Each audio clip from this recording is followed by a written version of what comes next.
If you're seeing this now, it means something in you has already shifted, even if you cannot yet name it. There is a readiness that comes not from the mind, but from somewhere deeper, somewhere beneath the noise and the daily rituals and the roles you have worn for so long. You may not have chosen to be here. You may have stumbled upon this moment in the middle of a restless night, or during a quiet afternoon when the world felt too loud and you needed to retreat inward. But the fact that you are here, that these words have found you, suggests that you are standing at a threshold. And thresholds are sacred places. They are the spaces between what was and what might be. They are where transformation begins, not with fanfare, but with a whisper. Maybe you have felt it for a while now, this quiet dissatisfaction, this sense that something is not quite right. Not wrong, necessarily, but not aligned. Not broken, but not whole. It is a feeling that does not announce itself with clarity. It lingers in the background, like a low hum you have learned to ignore. You go through your days, you fulfill your obligations, you smile when expected, you speak when spoken to. But underneath it all, there's a question that will not leave you alone. Is this all there is? Is this who I really am? And if not, then who? These are not small questions. They are the kind of questions that most people spend their entire lives avoiding, because to ask them is to risk everything. To ask them is to admit that the life you have built, the identity you have constructed, the persona you present to the world, may not be the truth of you. And that admission is terrifying, because if you are not who you thought you were, then who are you? And if the life you are living is not truly yours, then what does that say about all the years you have spent living it? Carl Jung understood this.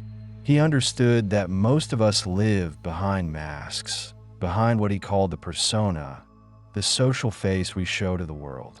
The persona is not a lie, exactly. It is a necessary adaptation. It is how we navigate the expectations and demands of society. It is how we belong. But the persona is not the self. It is a role, a costume, a strategy. And for many people, the persona becomes so convincing, so well-rehearsed, that they forget there is anything underneath it. They forget that there is a deeper self, a truer self, waiting to be acknowledged. But you have not forgotten, or perhaps you are beginning to remember. That is why you are here. That is why these words feel like they are speaking directly to you, as if they know something about you that you have not yet fully admitted to yourself. You are ready for change, not because you have decided to be ready, but because the deeper self, the one that has been waiting patiently beneath the surface, has finally grown strong enough to make itself heard. Change is not what we think it is. We imagine it as something dramatic, something that happens all at once, a sudden rupture that divides our life into before and after. We imagine that we will wake up one day and everything will be different, that we will be different, that the old life will simply fall away and a new one will take its place. But that is not how it works. Real change, the kind that matters, the kind that transforms you from the inside out, is slow. It is gradual. It is a process of unfolding, not a moment of arrival. It is the work of years, not days.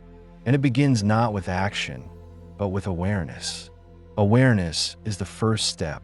You must see yourself clearly, without judgment, without the stories you have told yourself about who you were supposed to be. You must look at your life and ask, honestly, what is mine and what is not? What have I chosen and what has been chosen for me? What do I believe because I truly believe it? And what do I believe because I was taught to believe it? These are uncomfortable questions. They require a kind of honesty that most people are not willing to give themselves. Because to see yourself clearly is to see all the ways you have compromised, all the ways you have silenced your own voice, all the ways you have betrayed yourself in the name of acceptance, belonging, safety. But you are not most people. If you were, you would not be here. You would not be listening to these words. You would not feel this pull towards something deeper, something truer. You're someone who has always felt a little out of place, a little different, a little too much or not enough. You are someone who thinks too deeply, who feels too intensely, who cannot simply accept things at face value. You are someone who has always sensed that there is more to life than what is visible on the surface, more to yourself than what you have been allowed to express. Jung called this the inner world, and he believed that some people are naturally oriented toward it. These are the people who do not find their energy in the external world of people and events and constant activity. They find it in solitude, in reflection, in the quiet spaces where they can hear their own thoughts. They are the introverts, not in the shallow sense of being shy or socially awkward, but in the deeper sense of needing to turn inward in order to recharge, in order to make sense of the world, in order to feel like themselves. If you are one of these people, you know what it is like to feel drained by too much interaction, too much noise, too much stimulation. You know what it is like to leave a social gathering and feel not energized, but exhausted, as if something essential has been taken from you. You know what it is like to crave solitude, not because you dislike people, but because solitude is where you come back to yourself. It is where you remember who you are beneath all the roles and expectations. It is where you can breathe. But the world does not understand this. The world values extroversion, action, visibility, constant connection. The world tells you that to be alone is to be lonely, that to be quiet is to be weak, that to need time to yourself is to be antisocial or strange or broken. And so you learn to hide this part of yourself. You learn to perform. You learn to be more outgoing than you feel, more available than you want to be, more social than your nature allows. You learn to smile when you're tired, to engage when you want to retreat, to fill the silence when what you really need is to sit with it. And over time, this performance becomes exhausting. Over time, you begin to lose touch with the person you really are. You begin to wonder if there's something wrong with you, if you're defective in some way, if everyone else has figured out how to be happy and connected and you're the only one struggling. You begin to believe the stories the world tells about people like you, that you're too sensitive, that you overthink things, that you need to get out more, lighten up, stop being so serious, that you are missing out on life by spending so much time in your own head. But what if that is not true? What if there is nothing wrong with you? What if the way you are, the way you have always been, is not a flaw, but a difference? What if your need for solitude is not a weakness, but a requirement, as essential to your well-being as food or water? What if your depth, your seriousness, your tendency to think and feel deeply is not a burden, but a gift, something rare and valuable in a world that increasingly values speed and surface over substance and soul? This is what Jung believed. He believed that introversion, that orientation toward the inner world, was not inferior to extroversion, but simply different, another way of being human, another way of engaging with life. He believed that the inner world was just as real, just as important as the outer world, and that those who could navigate it, who could explore its depths and bring back what they found there, were doing essential work, not just for themselves, but for the collective. But to do that work, you have to stop apologizing for who you are. You have to stop trying to be someone you are not. You have to stop believing that your way of being is wrong simply because it does not match the dominant culture. You have to reclaim your right to solitude, to silence, to depth. You have to understand that being alone is not the same as being lonely, that choosing to spend time with yourself is not a failure, but a choice, a conscious decision to prioritize your inner life over external validation. And this is where the readiness comes in, because you cannot make this shift, you cannot reclaim yourself until you are ready, until something inside you says enough. Enough pretending, enough performing, enough living according to someone else's script, enough betraying yourself in the name of belonging. You have to reach a point where the cost of staying the same becomes greater than the fear of change. You have to reach a point where you would rather be alone and authentic than surrounded and false. This is not an easy place to reach. It requires a kind of courage that is rarely acknowledged, because it is quiet courage, private courage, It is not the courage of grand gestures or public declarations. It is the courage to sit with yourself and face what you find there. It is the courage to admit that you have been living a half-life, a compromised life, a life that looks good from the outside but feels empty on the inside. It is the courage to let go of the person you thought you were supposed to be and begin the long, uncertain process of discovering who you actually are. Jung called this process individuation. It is the journey toward wholeness, toward becoming fully yourself, toward integrating all the parts of you that have been split off, denied, repressed, hidden. It is the work of a lifetime. It does not happen quickly. It does not happen easily. It requires you to go into the darkness, into the parts of yourself you have been taught to fear or reject, and bring them into the light. It requires you to face your shadow, the parts of yourself that do not fit the image you want to project, the parts that are messy or angry or selfish or wounded. It requires you to stop dividing yourself into acceptable and unacceptable, good and bad, and instead embrace the full complexity of who you are. And this is terrifying, because to embrace your full self is to lose the protection of the persona. It is to risk being seen as you really are, without the mask, without the performance. It is to risk rejection, judgment, misunderstanding. It is to risk being alone, truly alone, not because you are hiding, but because you are visible and the world may not know what to do with you. But here's what most people do not understand. The loneliness of hiding is far worse than the loneliness of being seen. When you hide, when you perform, when you present only the parts of yourself that you think will be accepted, you are never truly with anyone. You are always at a distance, always behind a wall, always wondering if they would still like you if they knew the truth. And that kind of loneliness, the loneliness of being surrounded by people who do not really know you, is a special kind of hell. It is the loneliness of disconnection from yourself. But when you stop hiding, when you allow yourself to be seen, even if it means being misunderstood or rejected by some, you create the possibility of real connection. Not with everyone, maybe not with most people, but with the ones who matter, the ones who can meet you where you are, the ones who recognize and value the depth you bring. And those connections, rare as they may be, are worth more than 1,000 shallow friendships. They are the connections that nourish you, that see you, that allow you to be fully yourself without apology or explanation. This is what it means to be ready for change. It means you are willing to trade quantity for quality. It means you are willing to let go of relationships that require you to be less than you are in order to maintain them. It means you are willing to walk away from situations, jobs, environments, even people that drain you or diminish you or demand that you perform.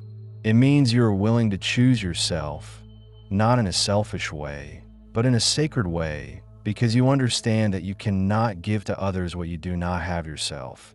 And if you are constantly depleting yourself to meet external expectations, you have nothing left to give. And yes, this will be misunderstood. People will call you selfish. They will say you have changed, and not in a good way. They will accuse you of being distant, cold, unavailable. They will project their own fears and insecurities onto you. They will not understand why you need so much time alone, why you do not want to go to every social event, why you are no longer willing to engage in superficial conversation or maintain relationships that feel one-sided or false. They will not understand because they are not where you are. They are not ready for the kind of change you are undergoing. And that is okay. You are not responsible for their understanding. You are only responsible for your own integrity, your own truth, your own journey toward wholeness.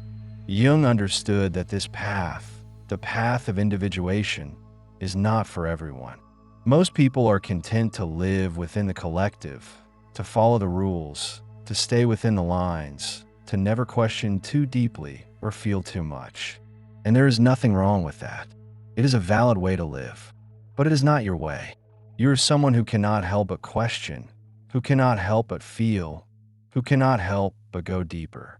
You are someone who would rather be alone and real than surrounded and false. You are someone who values authenticity over approval, depth over superficiality, truth over comfort. And this makes you rare. It makes you valuable. It makes you necessary. Because the world needs people like you. People who are willing to go into the depths and bring back what they find there. The world needs people who refuse to settle for easy answers, who refuse to numb themselves, who refuse to pretend that everything is fine when it is not. The world needs people who can sit with complexity, with ambiguity, with the uncomfortable truths that most people would rather avoid. The world needs people who can hold space for the shadow, for the darkness, for the parts of the human experience that are not pretty or palatable or easy to talk about. But before you can do that for the world, you have to do it for yourself.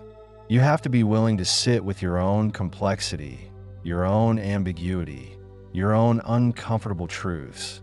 You have to be willing to look at the parts of yourself you have been taught to reject and ask, what if these parts are not bad? What if they are simply human? What if they're trying to tell me something important? What if they are pieces of myself that I need in order to be whole? This is the work. This is what it means to be ready for change. It is not about becoming someone new. It is about uncovering who you have always been beneath the layers of conditioning and expectation and fear. It is about peeling back the persona and meeting the self that has been waiting there all along. It is about learning to trust your own inner voice, your own intuition, your own sense of what is true and right for you, even when it contradicts what everyone else is saying. And this voice, this inner voice, is quiet. It does not shout. It does not demand. It whispers. It suggests. It waits. And in a world that is constantly loud, constantly demanding your attention, constantly pulling you outward, it is easy to miss. It is easy to ignore.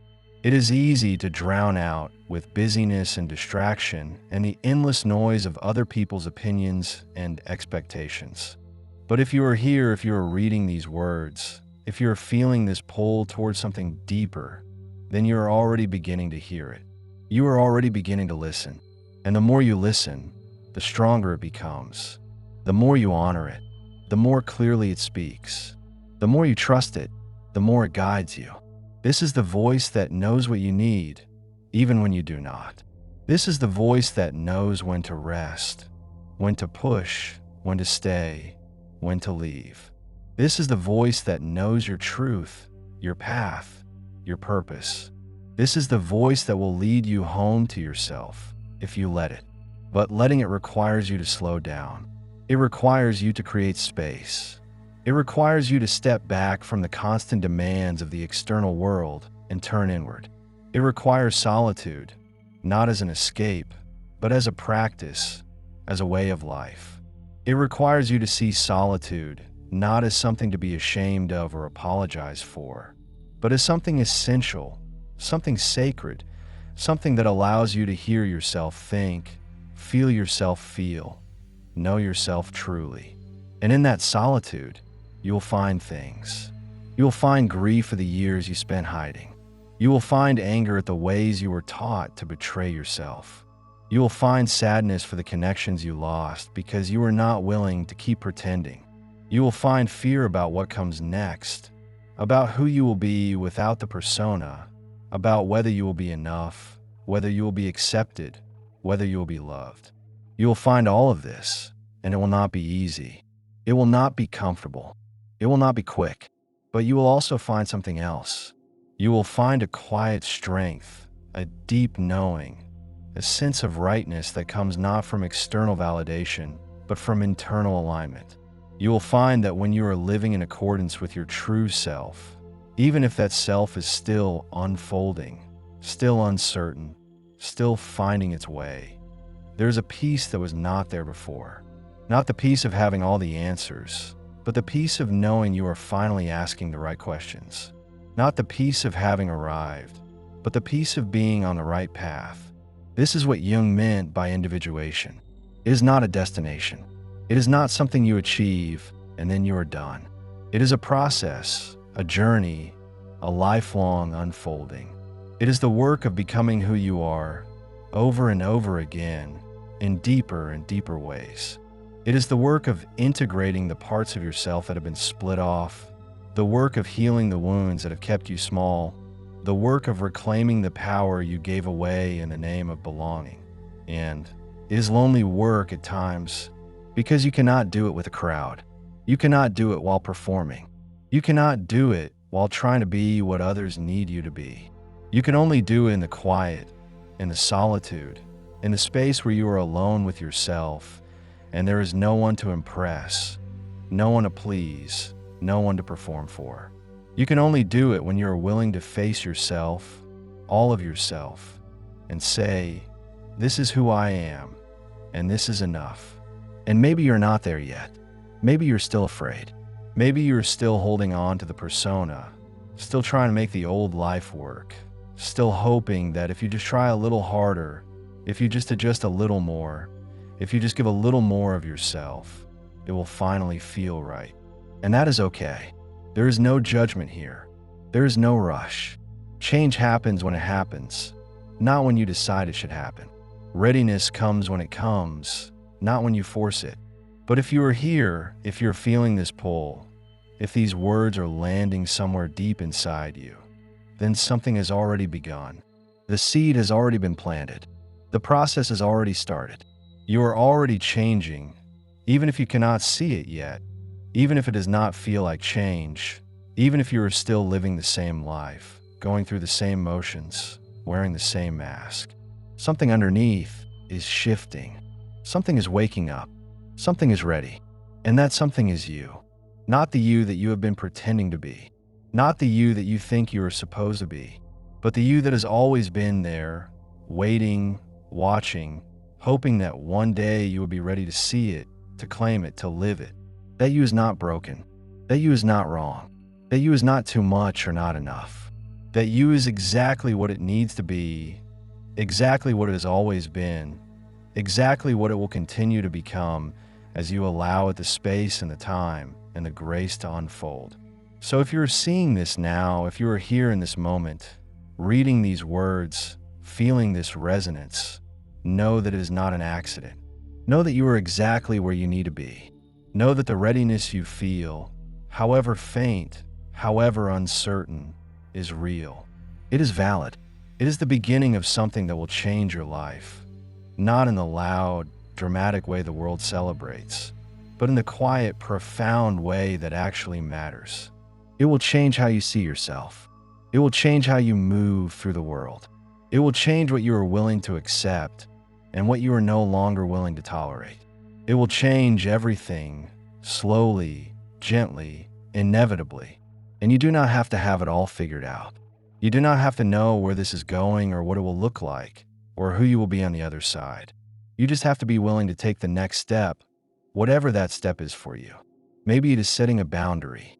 Maybe it is saying no to something you would have said yes to before. Maybe it is carving out time for yourself, even when it feels selfish. Maybe it is sitting in silence and allowing yourself to feel what you have been avoiding. Maybe it is admitting, finally, that the life you are living is not the life you want. Whatever it is enough. You are enough. Right now, in this moment, exactly as you are enough. You do not need to be further along. You do not need to be more healed, more whole, more certain. You just need to be here, present, willing to see yourself, willing to hear yourself, willing to honor the quiet voice that has been trying to get your attention for so long. Because that voice is not your enemy. It is not trying to make your life harder.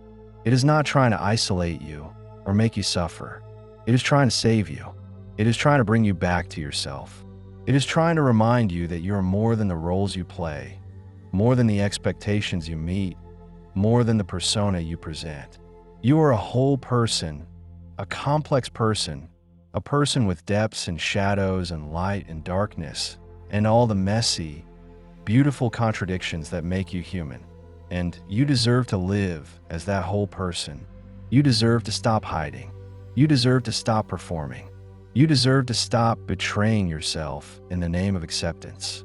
You deserve to be seen, to be known, to be loved, not for who you pretend to be, but for who you actually are. And if that means some people walk away, if that means some relationships end, if that means you spend more time alone than you used to, then so be it. Because the loneliness of being yourself is nothing compared to the loneliness of being someone you're not. This is the truth that Jung understood. This is the truth that every person who walks the path of individuation eventually learns. You cannot be whole and be false. You cannot be authentic and be everyone's favorite. You cannot honor your own truth and live according to someone else's script. You have to choose. And if you are here, if you are ready, then the choice has already been made. You have already chosen yourself. You have already chosen depth over surface, truth over comfort, authenticity over approval. And that choice will cost you. It will cost you relationships that were built on pretense. It will cost you the comfort of fitting in. It will cost you the safety of being invisible. But it will give you something far more valuable. It will give you yourself. It will give you integrity. It will give you the peace that comes from living in alignment with who you really are. It will give you the freedom to stop performing, stop pretending, stop hiding. It will give you your life back. So welcome. Welcome to this threshold. Welcome to this moment of readiness. Welcome to the beginning of your return to yourself. It will not be easy. It will not be quick. It will not be what you expected, but it will be real. It will be true. It will be yours. And in a world that constantly tries to tell you who to be, what to want, how to live, that is everything. You are ready. You have always been ready. You just needed to hear it, to feel it, to know it. And now you do. Now you can begin. Not tomorrow. Not when you feel more prepared.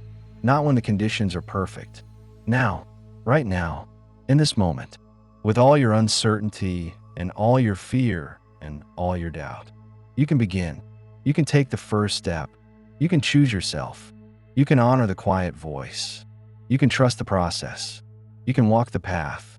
You can become who you have always been. And you are not alone. You have never been alone. There are others like you, walking this same path, feeling this same pull, honoring the same truth. You may not see them. You may not meet them. But they are there, in the quiet spaces, in the margins, in the depths. They are the ones who think too much, feel too deeply, need too much solitude. They are the ones who cannot settle for easy answers or shallow connections. They are the ones who are willing to go into the darkness in order to find the light. They are your people, and they are waiting for you, not to save you, but to walk beside you, to witness you, to remind you that you are not strange or broken or wrong. You are simply awake. You are simply real. You are simply ready.